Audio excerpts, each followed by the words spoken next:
Hey strangers, there's one thing we know for sure as business owners ourselves. The less your business spends, the more margin you keep. But today, everything costs more. So, smart businesses are graduating to NetSuite by Oracle. NetSuite is the #1 cloud financial system, bringing accounting, financial management, inventory, HR into one proven platform, helping you reduce IT costs, maintenance costs, and manual errors. Over 37,000 companies have already made the move to NetSuite. Backed by popular demand, NetSuite has extended its one-of-a-kind flexible financing program for a few more weeks. Head to netsuite.com/strange. netsuite.com/strange. Enjoy the taste of summer no matter what the weather when you head to Maverick for some Mountain Dew Baja Blast. You'll love the legendary, refreshing tropical lime flavor. And to make the sweetness last longer, Maverick now has it in 1-liter bottles. For a limited time, get 2 for $5. Single purchase regular price.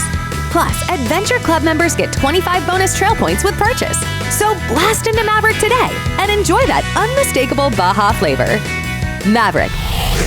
Adventure's first stop.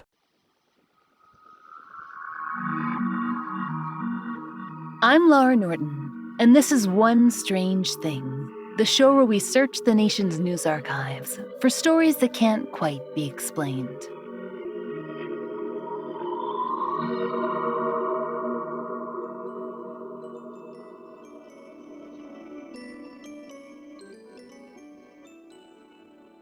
It's that time again, strangers. Midwinter. Bells are ringing, or jingling, or jangling, or all three. Candles have been lit. Dreidels spun, presents are being stuffed underneath trees, mistletoe hung, and we at One Strange Thing are in the holiday spirit. Asking for a friend here, are there holiday ghosts? Not the Ebenezer Scrooge kind that might as well be cut-rate tour guides. We're talking about the kind that could, hypothetically, be the subject of, say, an 18 to 22 minute long podcast episode, appropriate for general audiences. Just for instance, if you happen to have any of those laying around, drop us a line. Now, if you celebrate winter holidays, you've no doubt got your traditions, whether they be tied to religion, culture, family, fun, or a combination thereof. Maybe you roll out a special cookie, or air your grievances, or bust out your themed sock collection, or your great-grandmother's tablecloth. There are as many variations as there are families. And for many of us, trees are a part of the holiday fun. Whether you go big or small, real or fake, an elegant focal point of the room, or surrounded by high-security baby gates to ward off toddlers and cats, a beautifully decorated tree can really make you feel, even in the surreal nature of the past few years, that the holidays are finally here. So, we'd like you to take a moment to imagine the classic Christmas model, a fragrant balsam fir or a sturdy glossy white pine, a tree that a child could reasonably represent with a bright green construction paper triangle, you know, a cookie cutter icon that screams holiday. And now, forget that, because we're taking you today to visit a very different kind of holiday spectacle. Over in Arizona, about halfway between Phoenix and Flagstaff and just outside of Cordes Junction on I-17, there's a very special holiday tree. This is not an official town tree, all bedecked in a main square and surrounded by pomp and ceremony. Kind of the opposite, actually. It sits near a couple of gas stations on a median, and near enough to the Sunset rest stop that the latter is used as a landmark to help passersby locate the tree in question. This tree looks more like a giant, pokey, round and rooted tumbleweed. It is, as local radio station K-Jazz points out, about as wide as it is tall, and it's not a fir or a pine either, not even close. It's a juniper, the one-seed desert climate sort that looks more like a bush than a tree in the strictest definition, although we are certainly here to support celebratory flora of all kinds. Now, to get the full effect of this tree, which has stood along Highway 117 for decades, we're going to need you to engage your imaginations. We want to take you on a little journey to understanding the heartwarming story of one of Arizona's more curious, if benign, landmarks, which is known by two names. The first is the I-17 Mystery Christmas Tree, pretty on the nose. The second is Scrubby. That nickname was bestowed by Arizona's official balladeer. Yes, that's a real thing. Dolan Ellis. Sometime in the 2010s, Dolan wrote an ode to the tree, a little ditty that begins as so. Out in Arizona, there's a story to be told of Scrubby, the little cedar tree that grows beside the road. I-17 to Flagstaff, from the desert down below, and a random act of kindness by some secret caring soul. The tree in question, Scrubby, is, as we mentioned, a juniper, but sources inform us that Arizonians sometimes call junipers cedars for reasons that we are sure are none of our business. So do not email us about this topic. Anyway, if anyone is allowed to give a tree a nickname, we suppose it is a state-sanctioned songwriter. And why would this 10 times chosen state balladeer bestow a name upon a Christmas tree and bother to write a song about it at all? Because each year, dating back to at least the mid-1980s, as far as the Tucson Citizen and other newspapers have been able to find, someone, or more likely, a group of someones, secretly took that spherical juniper from blah to fa-la-la. Per the Arizona Republic, most agree the decorating begins the weekend after Thanksgiving, though some sources say it happens as early as the night of, and that the ornaments are a mix of homemade creations, repurposed thrift store finds, and outsized store purchase wonders. They seem to change year to year based on whims that defy trends and convention. Traditionally, the tree's decorations have been seasonal and festive, but not 100% traditional. Mark Richardson, a highway patrol officer, told the Arizona Daily Star that it's been here ever since I can remember. They really put some weird stuff on it and go to a lot of trouble. In 1995, the Tucson Citizen described that year's decorations as, quote, holiday ornaments, streamers, stuffed animals, balloons, a couple of frisbees, and some aluminum pie plates. Plus, of course, an enormous Christmas star to top it all off. In 2000, the Arizona Republic described the tree as decked out in, quote, candy canes the size of hockey sticks, and glittery pie tins and bulbs as big as bowling balls, plus cutouts of snowmen, Santa, doves, and stars.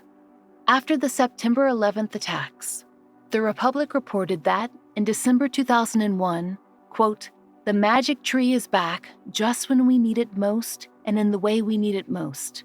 Drivers are doing an extra double take this season. The decorations are red, white, and blue. And in 2013, CBS 5 noted that year, it was festooned with glass ornaments, stuffed animals, flags, bells, bows, and tinsel garland.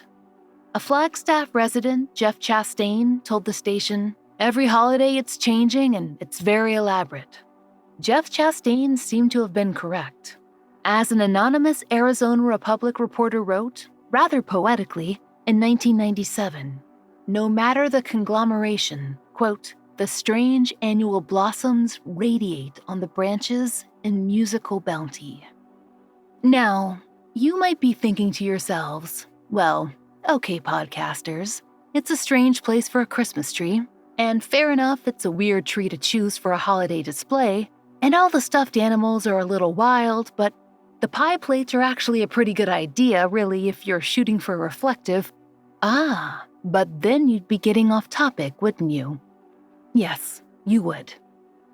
The mystery of the Christmas tree of I-17, aka Scrubby, is that no one, at least who will admit it, knows who has been in charge of its decorations. For more than 30 years, these elves have managed their work without being unmasked, or unmarried if you prefer, doing their trimming under the cover of darkness.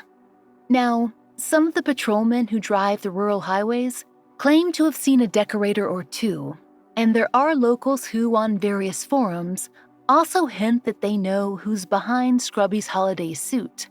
But, amazingly, as far as we can find, no one has truly spilled the gingerbread. As resident Sandy Parker wrote to the Arizona Republic in 1998, "Hopefully we'll never find out who gives us this gift. It is such a treat." According to KPHO-TV, Scrubby eventually began to be decorated twice a year, for both 4th of July and Christmas. The Arizona Republic reported that Independence Day decorations tend toward tiny American flags and ribbons. And it's hard to pin down the precise time the patriotic theme began, but some local Facebook posters remember them appearing around the time of Operation Desert Storm in the early 1990s. There are a few theories that have been floating around, per the Tucson Citizen, long before social media existed to spread them.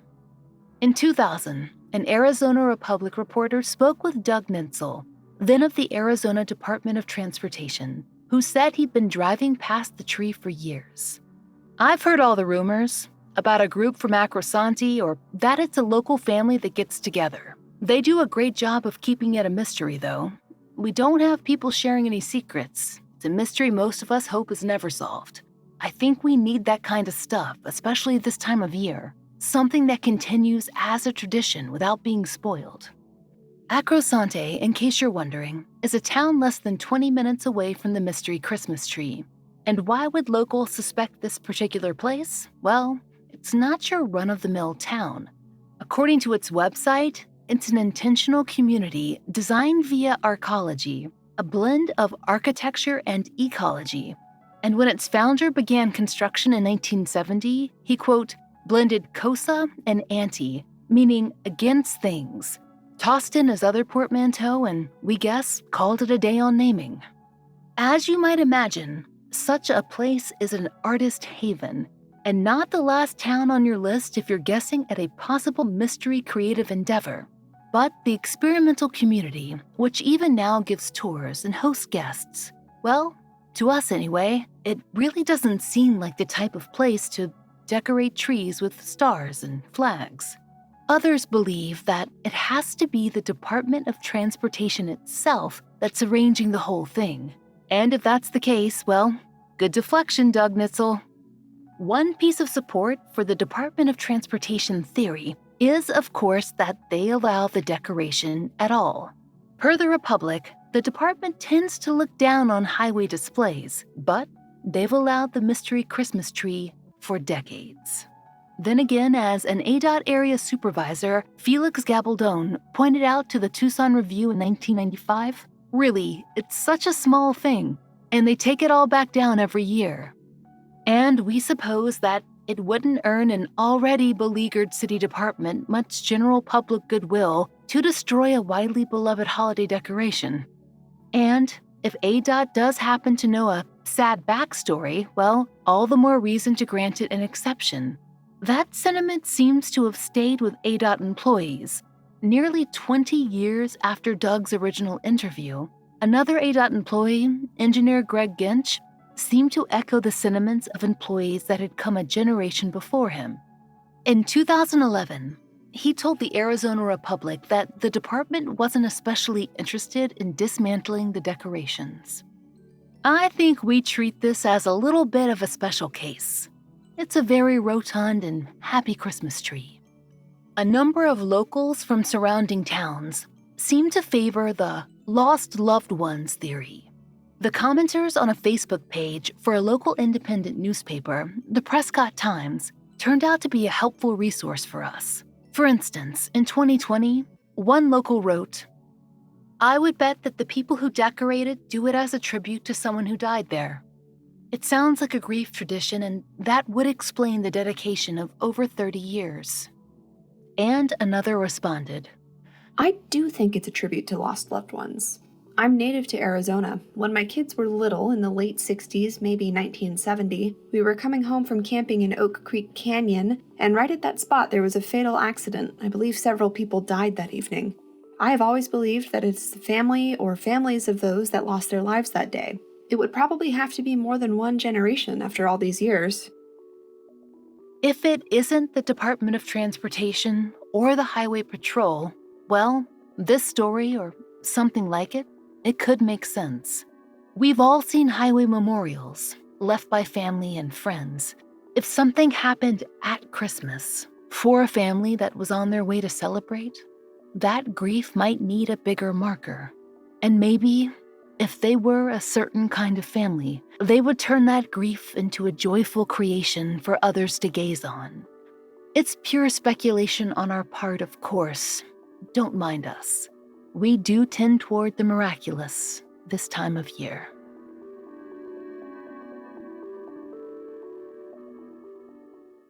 This episode is brought to you by Progressive Insurance. Whether you love true crime or comedy, celebrity interviews or news, you call the shots on what's in your podcast queue. And guess what? Now you can call them on your auto insurance too with the Name Your Price tool from Progressive. It works just the way it sounds. You tell Progressive how much you want to pay for car insurance, and they'll show you coverage options that fit your budget. Get your quote today at Progressive.com to join the over 28 million drivers who trust Progressive. Progressive Casualty Insurance Company and Affiliates. Price and coverage match limited by state law. Hey, Prime members! Are you tired of ads interfering with your favorite podcasts? Good news! With Amazon Music, you have access to the largest catalog of ad-free top podcasts included with your Prime membership. To start listening, download the Amazon Music app for free or go to amazon.com/ad-free podcasts. That's amazon.com/ad-free podcasts to catch up on the latest episodes without the ads. Although things went well for the mystery Christmas tree for many years, it did eventually face a threat, an off-season one. A 2011 Arizona Republic article describes the first real threat to the tree, an August wildfire which, quote, burned along the freeway and right up the trunk. It seems the damage was minor, some scorch marks and an injury to its lowest branches. It could have been much worse. Probably would have been if those handy Christmas elves hadn't been so busy. Apparently, the elves knew their Christmas tree would need tending year-round. Though ostensibly a free-range juniper, they wanted to give Scrubby a leg up, perhaps to keep it looking its best. And they couldn't exactly be out on the highway performing their elfly duties. 1, they'd be spotted. 2, there were already some worries about the tree itself causing accidents. Again, we found mentions of that in, well, the mentions, so the elves had to come up with something else. Per the Republic's interview with the Department of Transportation's Greg Ginch, a district engineer, the elves had, quote, installed a pair of barrels at the tree's base that could be filled with water. According to Ginch in the Republic, quote, the extra moisture may have saved the juniper's life. According to various news sources, it was around that time, August 2011, that Scrubby picked up another nickname, the Miracle Christmas Tree. It seems that after the 2011 fire, the decorators ran a little late, to be expected considering the wildfire had just been put out, but eventually they got back on track. But then, in August 2019, the mystery miracle tree itself needed a miracle because a brush fire threatened it for a second time. Things seemed hopeful. Per the Arizona Republic, quote, the Daisy Mountain Fire Department tweeted about 3 p.m. Friday that they were able to save an infamous Christmas tree along I-17 from the fire. Crews had apparently made an effort to protect Scrubby as they worked to fight the blaze. Several news sources published photos of the firefighters posing with the tree, which looked thin and frail, not a good sign for an evergreen, but still standing. Some damage had been done to its branches and maybe to its spirit. It's hard to say. But as far as we can tell, the decorators continued their work through 2019, even as commenters on various websites began to remark that the mystery Christmas tree looked ill or even burnt.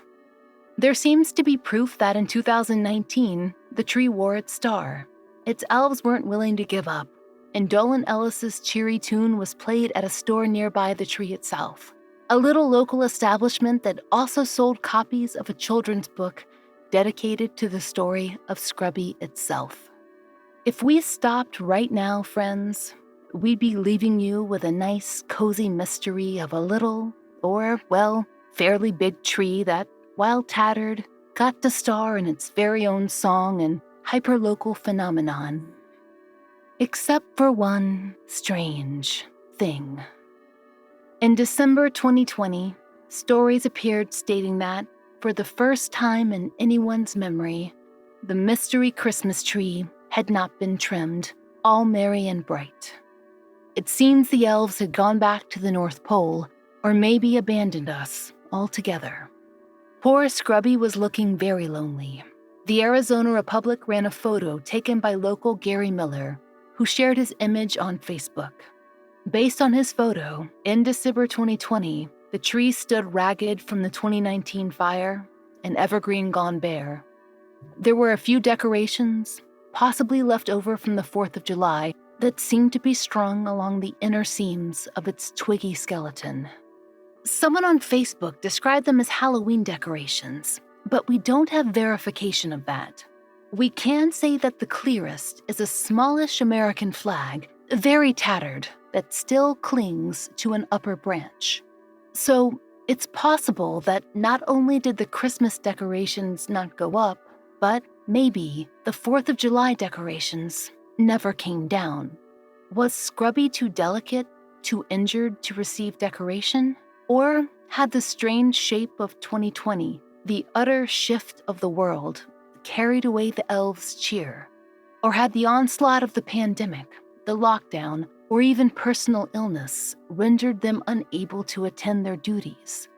It's hard to get a sense of what locals really think about the sudden lack of tree trimming.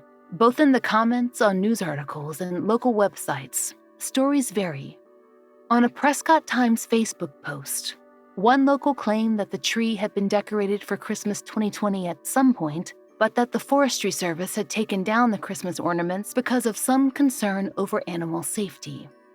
That seems like an odd choice, considering the past 30 years or so of full-on ornament bonanza, but the commenter mentioned that the local news had covered the whole fiasco. We couldn't find anything about that. But not everything makes it to the printed news. For instance, we couldn't find a single story about Scrubby's 2021 state of being, or a local Facebook post other than repostings of that sad photo from 2020. We even contacted the Arizona Department of Transportation to see if there was official word, but they had no intel on the tree.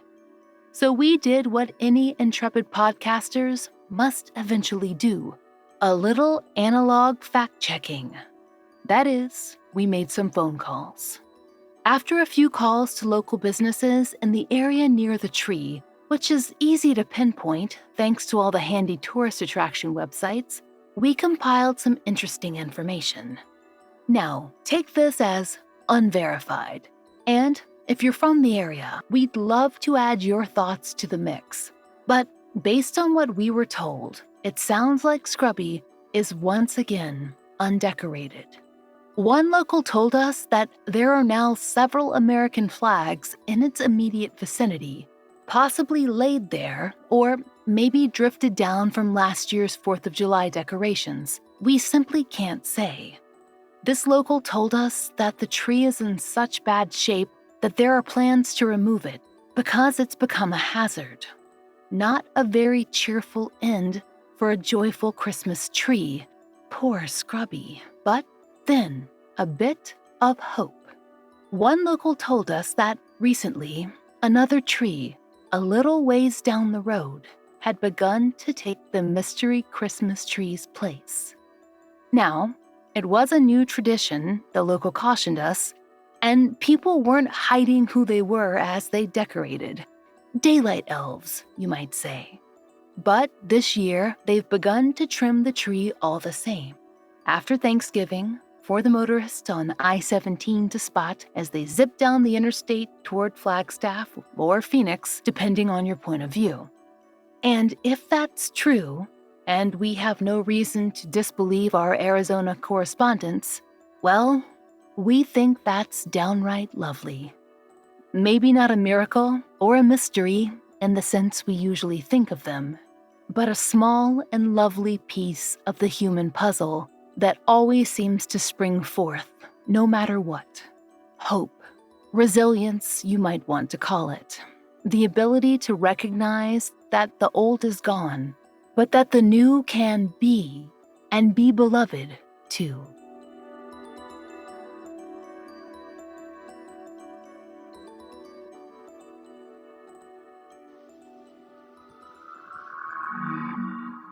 We hope you'll join us January 18th for another real-life story from the fine print of America's local papers, from the lives of regular people, just like you and me, except for one strange thing.